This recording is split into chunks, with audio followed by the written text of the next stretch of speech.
Food can be preserved with the removal of one or more of the conditions they need for life. This makes the conditions unfavorable and bacteria cannot survive. Food is preserved using a variety of methods. These include canning, pasteurization, drying, freezing and fermentation. Each method needs to maintain the nutritional value. Pasteurization is a method of adding high heat to foods. This reduces the amount of bacteria. Pasteurization does not completely sterilize food, HTST. Or high heat, short time is pasteurization, commonly used to pasteurize milk. The temperature reaches 72 degrees Celsius for 15 seconds. Then cooled quickly to 5 degrees, UHT, or ultra-high heat reaches temperatures of 140 degrees Celsius and held for a few seconds.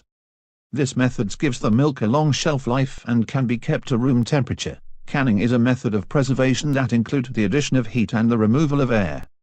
Canning involves using heat to sterilize the can before the food is added, then the lid is put on, making an airtight seal. Chilling involves lowering the temperature to below 5 degrees Celsius.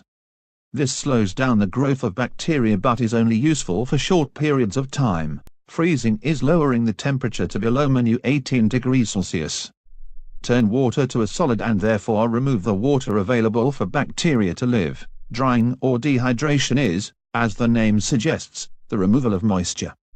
There are many methods of drying, including air drying, kiln dryers, spray dryers and tunnel drying. Finally, fermentation. Fermentation is a chemical change in the food.